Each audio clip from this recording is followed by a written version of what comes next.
Hi everyone, it's Carissa at Sprinkled with Glitter, and I am here with a card project for you today.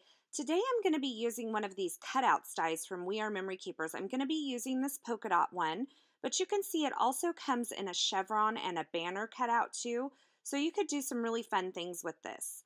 I'm also going to be using the North Pole 6x6 pad. This is also from We Are Memory Keepers, and I'm creating a Christmas card today. I am so in the Christmas spirit already.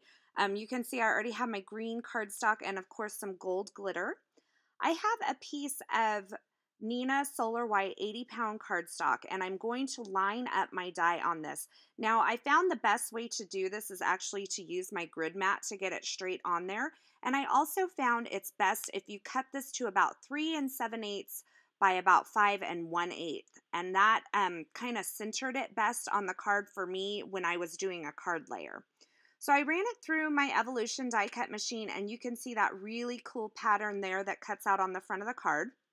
And I'm also going to run some of this green, this is Lucky Limeade cardstock, and then that red striped pattern through my die cut machine as well. And you can see I have those little prep bowls there because I'm going to save what I like to call the guts of this die cut, the inner part of this die cut, because I'm going to be filling in those circles.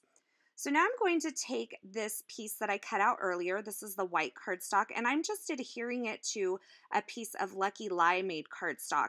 And just to give it a little bit of matte around the edge, I found out that this just kind of worked better because if you don't fill in all the holes, then there is some color behind it.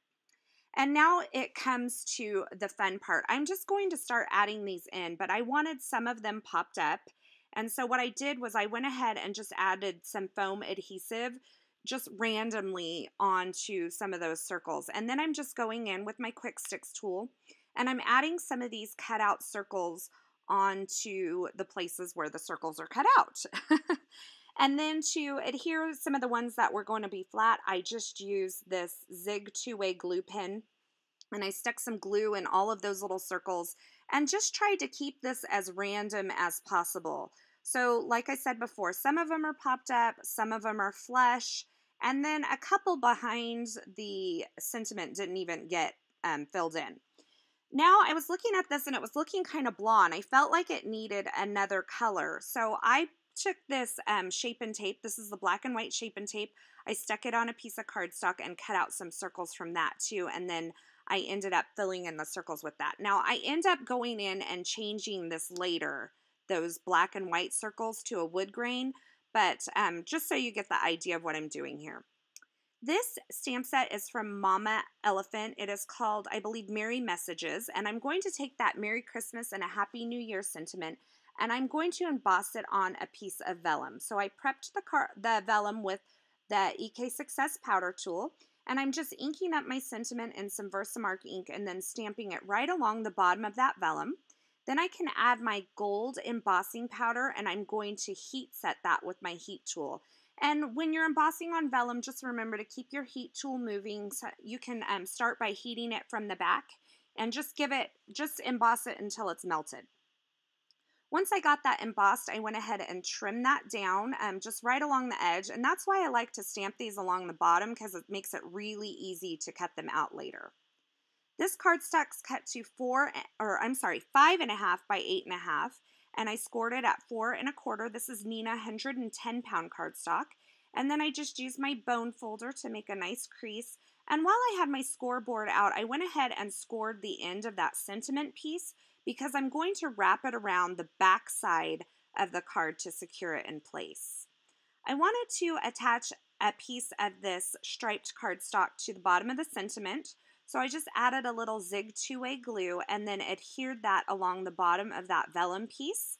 And once I got that adhered the way I wanted it, then I just trimmed it down. Now this allows me to put a little bit of foam adhesive along the back of this vellum when I attach it as well. You can see that this is just going to wrap around the back side of the cardstock.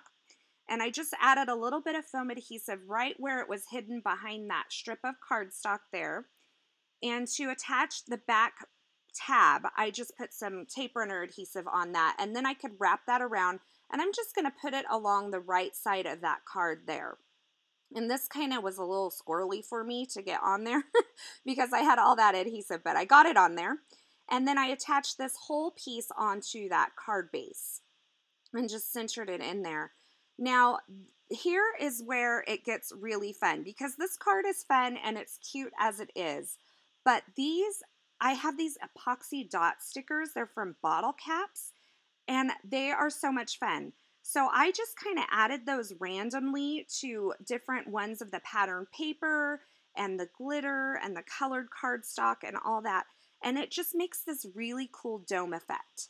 Now to add it onto the glitter pieces, it doesn't really stick very well on the glitter. So I just added a little bit of glossy accents and it looks like I'm putting a lot there. I'm not, it's just a little bit. And then I added those on top and it worked perfectly. Now, I don't know, my grandma had this paperweight when I was a kid and it was like this glass dome and she had a picture behind it and it magnified it. And I thought it was so cool when I was a kid. And these totally remind me of that. They just create a lot of dimension and like magnification. It's so cool. And you can see here I created the same card all over again, but this is a birthday card. So you can really use this for any occasion. You can see here I went back and added the wood grain pattern paper in place of that black and white, and I just love the way that turned out. But you can also make this card feminine or masculine. I have this masculine version here. For links to all the products used in this project, you can visit my blog at sprinkledwithglitter.com. They are also in the description at YouTube as well. Thanks for stopping by today. I hope you enjoyed this video, and I hope you have a fabulous day.